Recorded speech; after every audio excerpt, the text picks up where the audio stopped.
Hello and welcome to the Rest is Football with Alan Shearer, Micah Richards and me, Gary Lineker. Let's start with Sunday's football and obviously the big game today, Arsenal-Liverpool. It was one of those, wasn't it? If Liverpool won it, you thought, well, they're in really great shape in terms of the title, and it means that probably Arsenal will almost certainly be out of the title race. But I thought Arsenal were terrific. Liverpool certainly not at their best in the first half, that's for sure.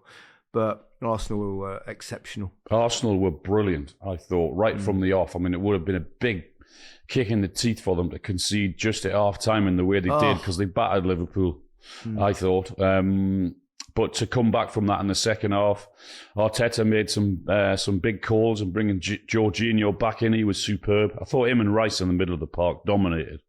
And it was Liverpool were poor. They had a really off day. They haven't had many. But it's wide open again, isn't it? I bet it put a smile on your face, Mike, because we know that deep down, even though you're a Man City ambassador, I'm neutral when it comes to the punditry. I'm neutral, guys. None of us are neutral. We've all got our favourite teams, and that's fine. I mean, I've never bought into this thing. I can't hate a football team. I always find that, I know fans do, that tribal thing about football. But I honestly, when fans think you're biased against their team, I'm never biased against their team unless Leicester are playing them. Obviously, I have an affinity towards my former clubs, Everton and Tottenham, who played against each other yesterday. I had a couple of people text me saying, when Everton played Tottenham, who do you want to win? I genuinely don't want either team to lose. So they drew yesterday, so I was quite happy about that. But I sort of get it for fans and local rivalries and stuff like that, but I can't hate a football team. I can't, because it seems ridiculous. You can hate an aspect of them. You might dislike a player or a manager or even their fans because they might have given you some stick at some point. But football clubs are football clubs. Who's got the most arrogant fans, though? I mean, United, when I was growing up, they was painful. But that's because you're Man City probably as well. And I was born in Leeds, so they had the Leeds. So tell United the world who you support. Tell the world you support Arsenal then, Micah. Don't be afraid of it. I'm neutral. I've already told you, Alan. Bullshit. Yeah, right. I just love the game. That's all I love. But were you pleased that Arsenal beat Liverpool today? Football was the winner. He's got that fucking creosote work on his arse. But honestly, how good. I know Jorginho got player of the match, but Odegaard today. I thought Odegaard was tremendous. Like, Jorginho was class because I think it was his first start since November, so we get it, come in and have that sort of impact was brilliant. But Odegaard, he's passing, he's waiting passing. Like how composed he is on the ball. He's just outstanding. He's back to his best. He had a little bit of a dip. He was excellent last season, had a little bit of a dip, and he had his injury this season. But yeah, today he was outstanding. He really dominated them in midfield, didn't they? They really did. I thought it must have been such a blow. I mean, I know you mentioned it briefly, Alan, but such a blow to them, that half-time equaliser. It's remarkable how I know they were different in terms of how far away they were from goal, but they were very similar. The Liverpool equaliser and then the Arsenal goal to go 2-1 up, weren't they? Kind of one defender kind of cozying it up, hoping the goalkeeper will come, or the goalkeeper shouts, and real mix-ups, weren't they? You know what? Because I've been in that position there, and I would say with the Saliba sort of shepherding the ball or protecting the ball for the goalkeeper, he did the right thing.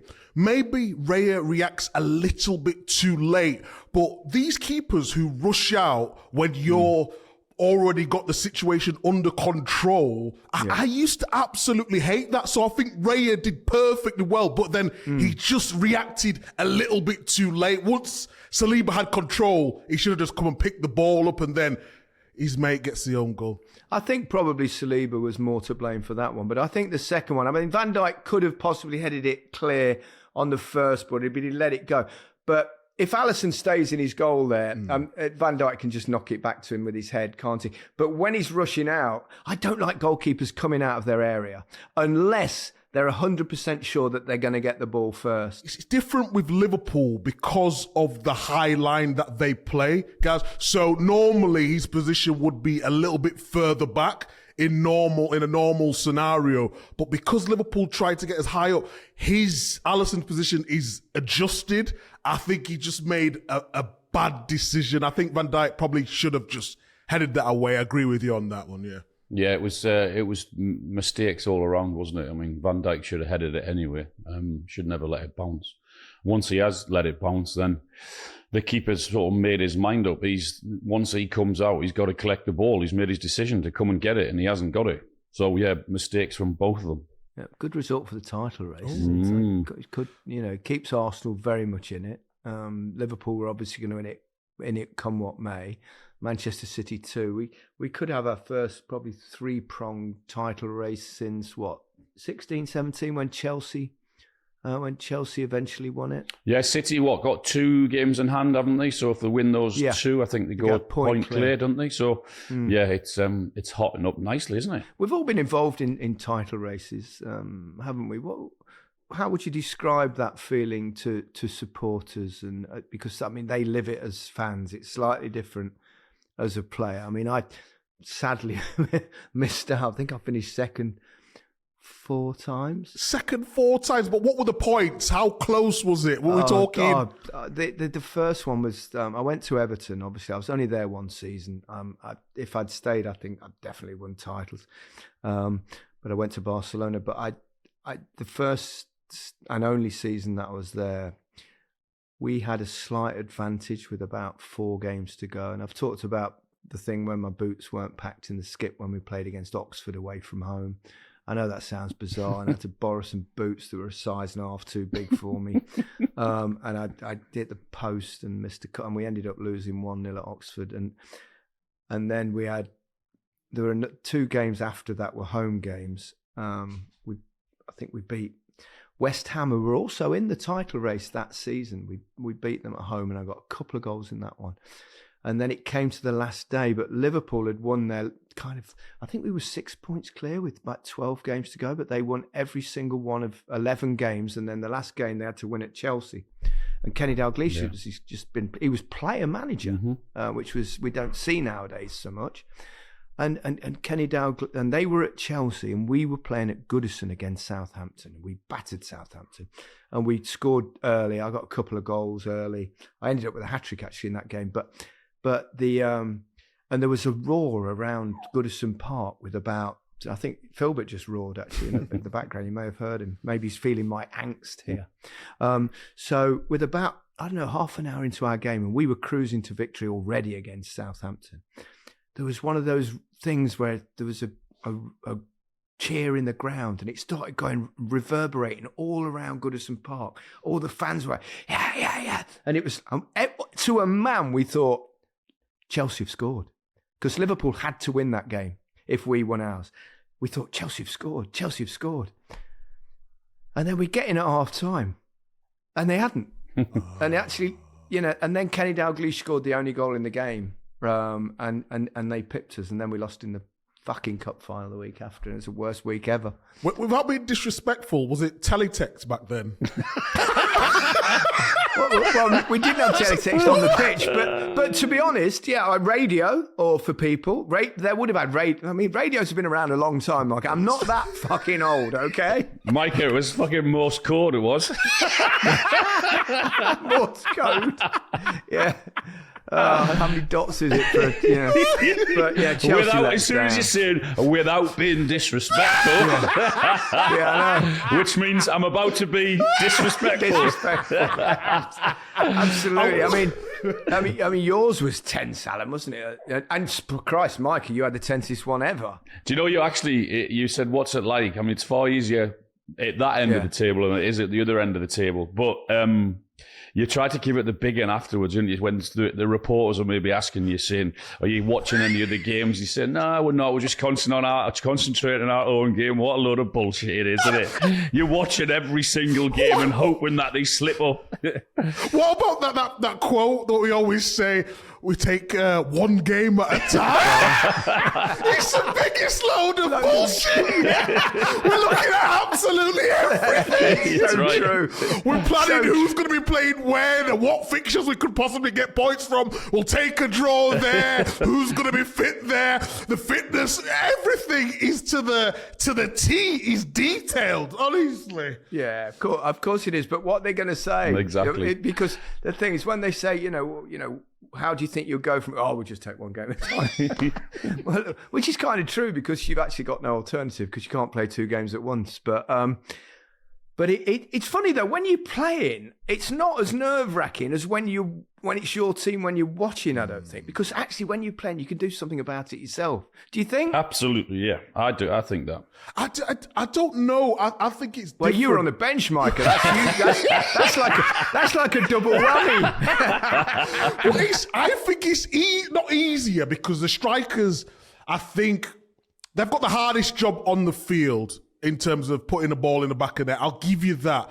But imagine being a defender and the night before the game, whether it's Champions League final, you're playing for the league, FA Cup, and all you're thinking to yourself is, don't give a penalty away. You know, don't make a mistake. Don't get a red card. All these things. And, like, no disrespect. Micah, I honestly think I could have improved your career with a little bit of therapy. Could you? Well, you seem to be a little bit concentrating on the negative. I don't know why. I don't know why that is. But I just feel with a striker, you could have a terrible 89 minutes. But if you keep cool in the moment, one chance, you know, a one goal it could take, and you're the hero, aren't you? That happened many a time. But you can also, you know, end up being the villain. I think strikers and goalkeepers are generally the ones that are under the most pressure, and either to deliver or not to fuck up in some way or shape or form. That's why the big bucks get paid for the strikers, isn't it? The Aguero moment, though, Mike. I mean, to live that must have been, as a player, I know you weren't on the pitch at the time. Yeah, I've done the emotions, haven't I? I do the emotions because I know I'm very self-deprecating, but that season, I was outstanding. Hang on a minute. I know I'm very self-deprecating, but that season I was outstanding. That is a beautiful line. I love that. I just said it. And I was outstanding. I got nominated for Player of the Year. I got Which injured. Player of the Year for all the league? Or for I got robbed, by the way. Kyle Walker.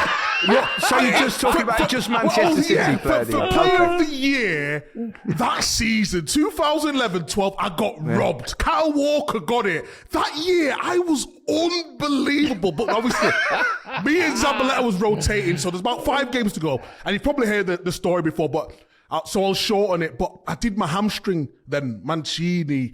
Once he had a win, he was a little bit superstitious. Didn't want to change the team and all that sort of stuff. So I remember, like, the day before, he kept asking me, how am I? How's my hamstring? And I said, I'm good. I'm good to go. So in my head, I think I'm going to be playing the last game of the season. I want all the glory. You know me. I love the limelight. It's all about big meeks, isn't it? And I think I'm going to make an impact against QPR at home. I'm thinking I'm going to get an assist. I'm going to be dribbling past people. I'm going to be putting a show on. And then he's doing the team talk before. And I remember doing it we did it on the top 10, I think. Yeah. But like, you're watching, so like the whiteboard, and he did it with like a felt tip, and you're watching to what he's going to write, because you start with a keeper, then you start with a right back first and go across. And he went sort of that way first. So if you're looking at me, to the right, and did a Z, and it was Zabaleta. So my emotions throughout the game, I'm thinking, fuck this. All that I've given this club, I've come through the academy. I'm absolutely I'm one of the homegrowns. I've given everything for the season. The most important game of our history, I'm not starting. And I was sulking like a little bit of a baby.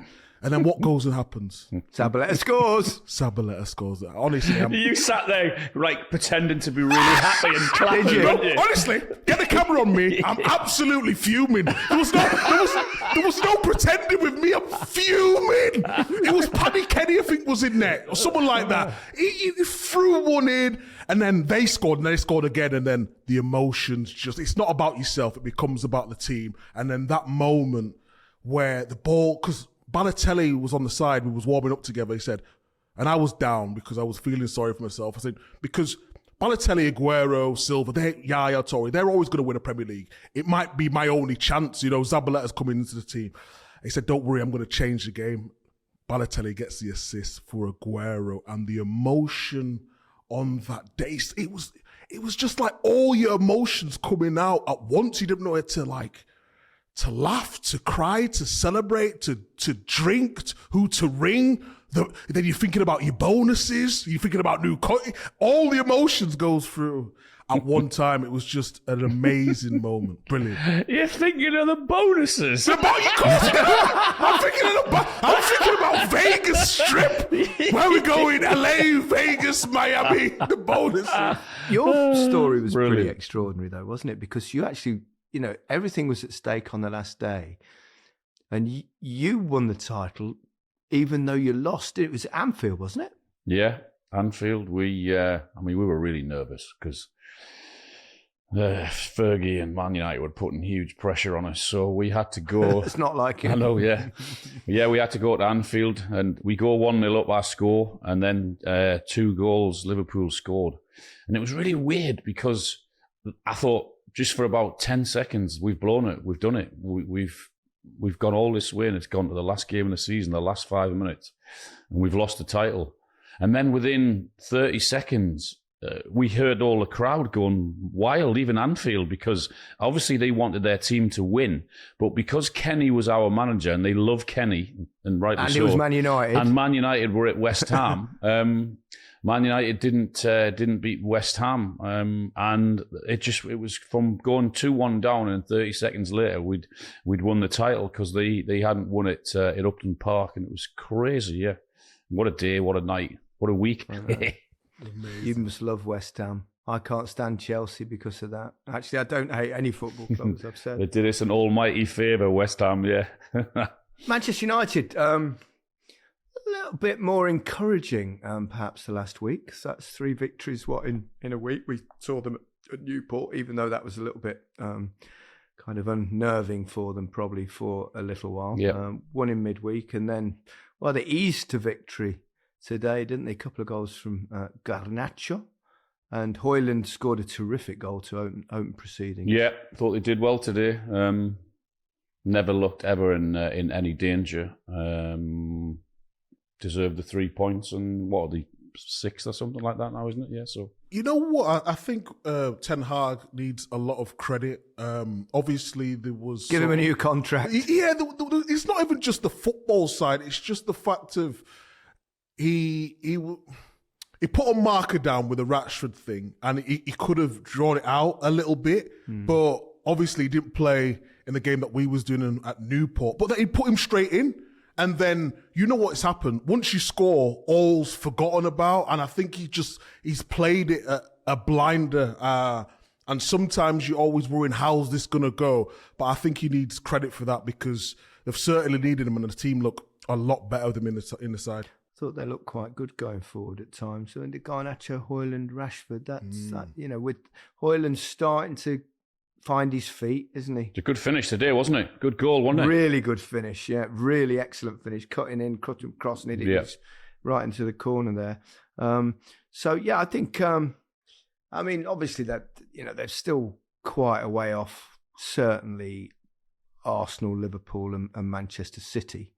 But they've, still a kind of inkling of a possibility of Champions League football next season. That's got to be their target, hasn't it? It has to be their target. Yeah, that's what they need, and that's what they desire and want. That football club, and they have to get there. It's as simple as that, isn't it? That's where they demand to be. They're getting the players back as well out there. Martinez is back. I thought it was very good, although he went off with an injury. Yeah. And Luke Shaw, he adds something different to this Man United team going forward, that stability as well. So, yeah, they're looking good shape, a lot better than recent weeks. Yeah, Ten Hag said, I think it was in an interview, that he was asked about Mainu, Garnacho and Højlund. He said that he thinks the future with those kind of players, that young talent that have come through, is very bright. Would you share that optimism? No, they've definitely, well, there's that, absolutely. Well, they're really, really talented individuals, aren't they? So, yeah, I get that and understand that. I mean, it's just the consistency with Man United, isn't it? Because you think... Too many false dawns. Yeah, we've been here before, haven't we? I mean, I don't know, maybe in a month's time we'll be criticising them, and then, I don't know, I just... One week I think, yeah, maybe they're back, and then the next week, oh, no, it's another disappointment. So they've got to keep the results going. I totally agree with that. You see that, what do they call them? GIFs of when Ole Gunnar Solskjaer, they used to put him in that little tractor in the middle of a tunnel and trying to do a U-turn. You ever seen it? So 1 minute he's going really well, and then suddenly he gets it kind of, all the hope is there. And here we go, this is it, reborn again, we're really going well. And then 2 games later, you're losing again, and then he's getting stuck doing the U-turn kind of thing. It's quite amusing. Talking about being stuck, Chelsea again got thumped by. I mean, I have to say, Wolves' opening 2 goals were slightly fortuitous, both big deflections. But having said that, they still scored 4 in all. Cunha hat-trick. It's funny because I've always liked Cunha. I watched him quite a lot at Atletico Madrid, and the one thing he always lacked in his game, and he was quick, he was dangerous, he was quite creative, but he didn't score enough goals. But all of a sudden, he seems to be finding the net, and a hat-trick to boot today. Not bad, eh? What a job he's doing, by the way, Gary O'Neill. Yeah, hey, incredible. It is actually, isn't it? Because why do you think it is that we seem to struggle to produce really top English coaches? Obviously, we've got Ferguson, who's obviously Scottish, but in terms of English coaches, we had never. I mean, people like Harry Redknapp have done pretty well. Obviously, Sam Allardyce, Roy Hodgson. But there's never been, and this is mad, isn't it? In the English Premier League, there has never been an English winning manager. It's crazy, isn't it? I think it's partly because of us, the media side of things. Do you not think they have media like us in all countries, Micah? Yes, but I think we overhype. So Potter was doing an outstanding job at Brighton, wasn't he? He gets the Chelsea job. It was probably too big of a job for him at that time, but he's not going to say no to it. So now people don't think he's good enough to manage a top. He is, but he just went to a club at the wrong time. And I just think it's all about timing and the media. It's not in terms of criticism sometimes. It's just in terms of the hype. We put them on a pedestal, don't we? I can only say, though, Mike, having experience of living and playing abroad and spending a lot of time in this business, the demands are equally demanding in countries like Spain, certainly Germany. I mean, managers there, if you're not doing well and stuff like that. But I just don't buy it that it's that. Even for the lower clubs, though, would you say, Gaz? Even for the lower clubs, we're talking just real Barca here. They'll big up someone if they're going really well. I don't think it's any different. And we always say it's like I hear that thing about. I think the problem why England's have not won a major tournament is because the pressure's too much and all this. But Christ, imagine playing for Brazil. Imagine playing the expectancy on Argentina in that final when they played again. It's the same. It's for all the big football countries. The pressure's no different. I just think it's just a really weird anomaly that we've not managed to produce one. I think, but who knows? Someone like Gary O'Neill could be that person. I mean, he's very astute tactically. He's got the best out of his team. I'm very cautious now to build him up too much. Go ahead, go on. Maybe it's I don't know what it is, but it's just not happened for some inexplicable reason. Will we be talking about one in the summer if England win the Euros? Well, indeed. And it's, England will be one of the favourites in that tournament, and they've gone very close, obviously. But it still doesn't mean it's Premier League's been going along over 30 years now, and we've not one English match. Can you imagine that in Italy or France or Germany or Spain or any of the Portugal, anywhere like that? It's mad, isn't it? Yeah. Yeah, but English managers are not seen as sexy, are they? Not fashionable. They're not. They're all, like, it's old school English manager. Just that. Well, no, and I think that is part of the problem. But that's also what I was going to say. We kind of got stuck, I think, in playing that kind of prehistoric football. But I think there are two or three things that fundamentally changed. And I think eventually that will mean that our future managers, English managers, will improve and get better. It's only 15 years ago that young players, young children in this country played on full-size pitches, which happens nowhere else. It happened nowhere else in the world. So 7, 8, 9-year-olds, 10-year-olds, 11-year-olds playing on full-size pitches. Therefore, the big lad who could kick it the furthest would be at the back, and they just whack it. It's the only way they could play. So that's kind of inbred into you. That was changed thanks largely to Trevor Brooking, who brought in small-sided football, and we suddenly started teaching kids to pass the ball to each other rather than just lump it. I know it sounds simple. The other thing is the improvement in the pitches in this country, because obviously our weather is not actually ideal for growing grass, but with technology these days it's so much better, so that would improve it. And also I think the quality of our academies now and the coaching at those academies has improved significantly, and players are taught skills and stuff, and that's why we've seen this influx of wonderful young English talent in our game. So I think all of that, because if you go back 10 years, there are hardly any English players playing in the Premier League. Certainly not many of any note.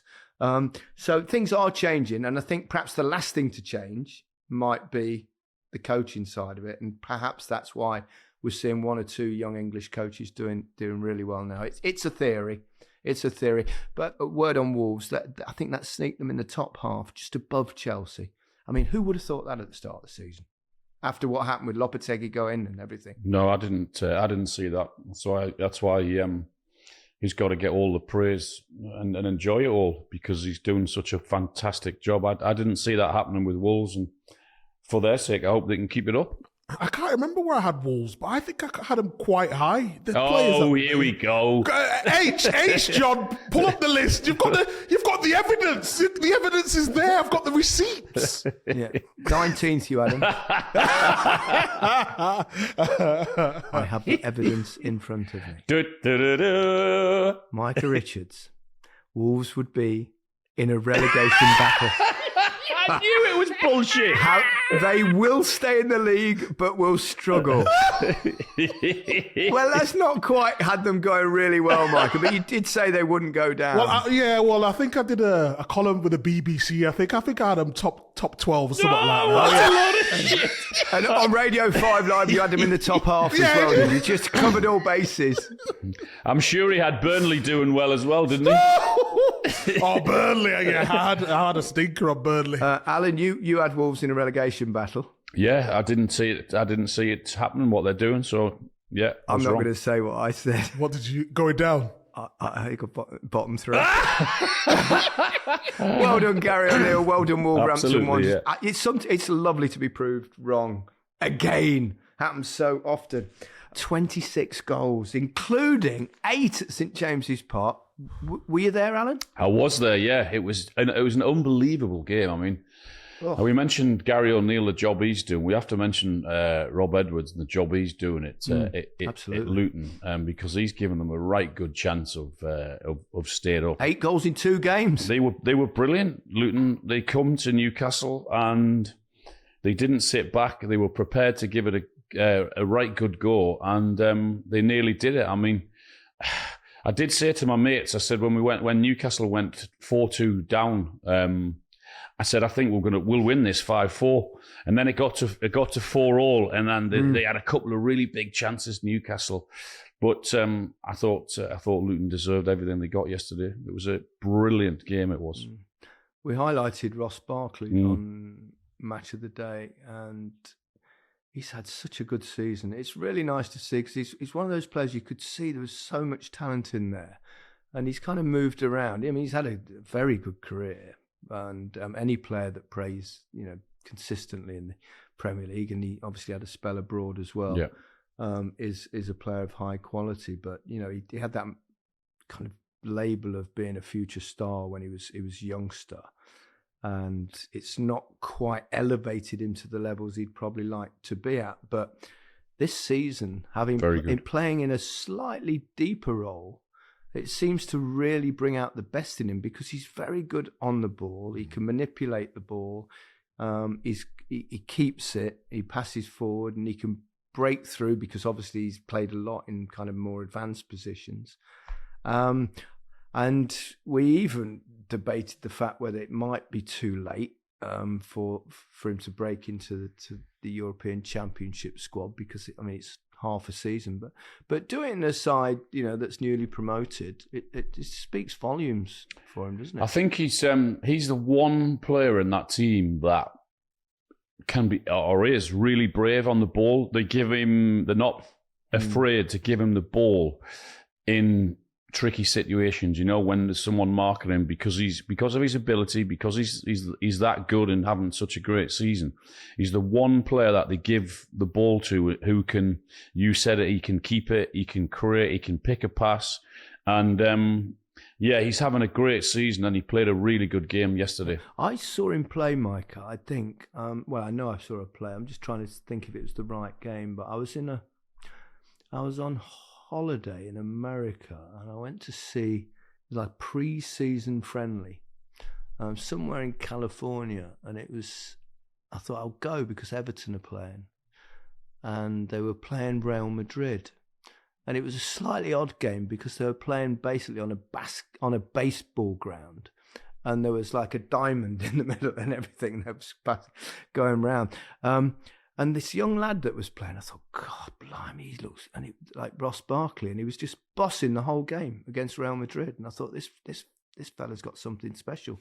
He's got that talent, as you both just said. But the thing I like about the Mo, he's more composed. So, when he was really young, it was 100 miles an hour with his twisting and turning and his dribbling.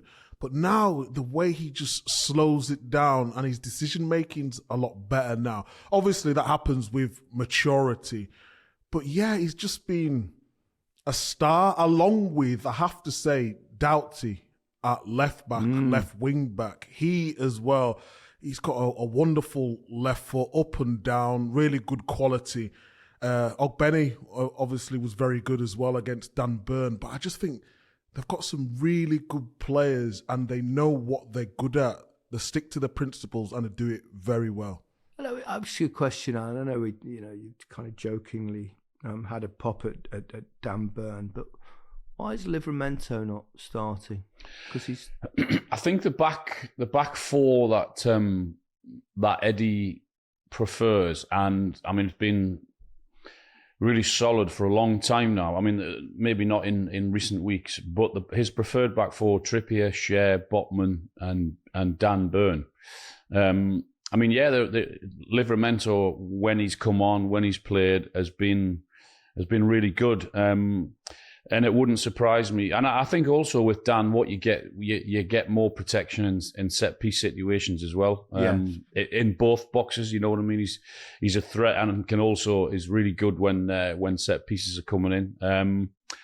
But yeah, they're under pressure now because Livramento is a really, really good player and has been for a while now, pushing to be a regular. Good to see Harvey Barnes back on the pitch after a tough injury. Yeah. He's one of our own, as Leicester. Yeah, obviously you stole him. Yeah, he came on, did well, got the goal, looked a threat. Gordon went off, so it's like you get one back, you lose another. Do you know what that injury is, Alan? Is it a bad one? I don't know. No, don't know. I'm not sure. I just saw pictures of him leaving the ground on crutches, so I'm not quite sure it was. So like from Newcastle's point of view, you get one back, but you lose another one. With the injuries, but. we'll see. But yeah, Barnes coming back was good, and he looked sharp when he came on. Yep, he certainly did. A good bounce back to form for another of your old teams, Micah. Aston Villa. Oh, yes. It looked like that could be a cricket score at one point, didn't it? They were just excellent. It was, I mean, Sheffield United didn't really turn up. Shambolic performance, wasn't it? Particularly that space they were leaving down their own left-hand side. Yeah, it was just, but it was so obvious to see, and especially when you're playing with wing-backs, you know, you've got the extra man back there to sort of help you to eradicate that space, but the wing-back kept going right into the middle of the pitch, and they didn't deal with it, and I feel sorry for them because they've all had jubbins before, but it's like everything that Villa touched was just magic. And Villa, obviously having that bad result against Newcastle, they were very good. I just think the all-round game was excellent, and Watkins was very good again. Some of his runs were immaculate. Yeah, he's really maturing to a fine centre forward. He's got to be like the understudy to Harry Kane now, isn't he? For England, I think he is. Yeah, I would think he is. Yeah, I mean, who else? Wilson, Tony, possibly, but he's not played much. Yeah, he's having a great season, isn't he? He is. He looks sharp. He looks really comfortable in that system, and he looks to have a really good relationship with the manager. So, and he's enjoying his football and playing some great stuff. Douglas Luiz is a player. Oh, what about his pass for the goal? Oof, the outside of the foot. It was amazing. And he's an annoying one because of in fantasy football terms where you look at him and you don't think he's going to get you much points because he's, here he goes again. He's playing a little bit deeper, but he takes corners, he takes free kicks, he's making amazing assists. I might have to draft him in. Yeah. Who did well for you this weekend, Micah? Because you were up and down. I'll tell you what, the mood, the way it affects your mood. Oh. I spent all day with you watching the games yesterday. 1 minute he's jumping up and down, the next minute he's banging the floor, and it's all this. Well, I had Trippier, who got a goal and an assist, so he was fine. I had Virgil van Dijk and Saliba both conceded with Alisson. Both made rickets. I had Gordon, who got me an assist, Palmer, who got me a goal. But I had Watkins, obviously, who had a blinder. But I've still got Haaland, Alvarez and Foden to play tomorrow night. Captain Haaland? Of course, without doubt. Do you think he'll start? If he doesn't, you'll be I'll be devastated. I'll be devastated. If he's not starting, I'm not watching the game. Brilliant. They take it so seriously. Oh dear, my kids are exactly the same. God, their mood changes. It's like, oh, come on, lads. It's this more important than anything. It's madness, really. I want to move on to the derby, as they call it, between Brighton and Crystal Palace. What do they call it? The M23 derby? Is it? A23 is it? A23 is it? It was a bad day for Palace, but Brighton played some great. You never know what you're going to get. I've said it last night with Brighton. I mean, obviously they got battered in midweek. They won this one. You're never quite sure which Brighton are going to turn up, and they've obviously struggled in recent weeks, but they were back to their scintillating best. Pedro! You remember I said about Pedro earlier on? Remember they've got... Is he in your fantasy team? No, I've not got him in my fantasy. We'll have to check that as well, unless you're bullshitting us again, are you? No, I've got the receipts for that one. No, I've definitely got the receipts. I remember he said that. Did, we'll give you that one. Sure. We'll give you that one. But Lamptey was back, was excellent. Hinchelwood was back. Bonanotte was excellent. And Grove, however you pronounce it, he was dictating the game left, right, and centre. They're a joy to watch. They really are, Brighton. I know they went a couple of games without scoring, but yeah, they were brilliant. They really were. I didn't see the game. What happened with Palace then? This was kind of an interesting, an odd story, really. I think obviously they were poor, no doubt, particularly in the first half. They'd lost. I mean, it's another blow for them. You have to take into consideration the fact that they've had rotten luck with their two superstars, Eze and Elise. Eze was out, the squad completely.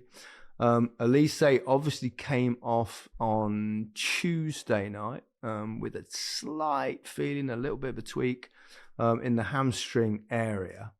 And then there seems to be some confusion, but it appears that they didn't think he could play 90 minutes. But maybe he could play some part of the game and perhaps play the second half. I was completely befuddled by it, because I think if you've got a hamstring, you've got a hamstring, and you don't recover in 4 days, full stop. So do you take a chance with your star player kind of exacerbating a bad injury anyway and making it maybe out for a month or 5 weeks? And particularly, of course, because he had a really bad hamstring injury before. So I couldn't quite understand the thinking of putting him on the bench. If he's not got a hamstring injury and it was just cramp, they'd know that. So therefore, he would have been able to start 4 days later. But there was clearly an issue. And, for some reason, that then 3-0 down at half time. And this I find inexplicable, that he would take a chance with him at that stage. Maybe it's a little bit of a panic because it's a local derby. It's a big game. He doesn't want to be humiliated. Maybe if he could get a goal or two, it wouldn't look quite so bad. But it didn't seem like a gamble worth taking. So then Elise, just a few minutes after coming on, does his hamstring, of course, because we know that that's what happens if you take that chance. Maybe it was a case of desperate times, calls for desperate measures, but it's going to rebound on them. My experience with hamstrings are you're either fit or you're not. There's no way you can. Correct. If you've got a dodgy hamstring, what on earth are you doing sat on the bench?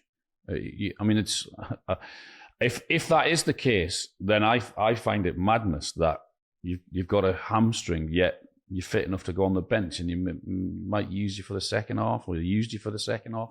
It's a really weird one to understand that. But don't you think as well, Alan, when you had a hamstring as well, you've been sat on the bench for 45 minutes. That's in February worse. In the cold. It's ridiculous, isn't it? Let's have it right. We obviously wasn't there, but Roy's obviously panicked, and for things are not going the way that he wants at this moment in time. The crowd, obviously, or the Palace fans, I won't say of all turned, but there's grumbles within the fan base, and he wanted Elise to pull a rabbit out of the hat for him, basically, and he panicked and he risked it, but risking it at 3-0 is just ridiculous, if we're being totally honest, because now Eze's out, Elise's out, and even more, when was the last time Palace scored 4 goals in a game? Because I'd love to get that stat. So you're 3-0 down. The chances of scoring 4 goals against Brighton, the chances are not great. So why even risk it? Just move on to the next game, take the loss and move on. What do Palace do now? I think ideally, that, because of the respect that everyone has probably at the club, and quite rightly so for Roy Hodgson and what he's done for them over a long period of time, I imagine they'd like at least perhaps to get to the end of the season, but he's, by his own admission, probably he's not a spring chicken anymore. So it's a tough one, isn't it? Yeah, my guess is, unless it's a desperate situation for them, then they would probably want to and will stick with him until the end of the season. As you say, the career that Roy's had been incredible. So they won't want to get rid of him unless it's a desperate situation. Fans are the ones, obviously, that pay the money. They're particularly the ones that travel to away games and stuff like that. So you can never be too critical when they're having a pop, perhaps at the club and the owners or the manager or whatever else. They're perfectly entitled to obviously have complaints.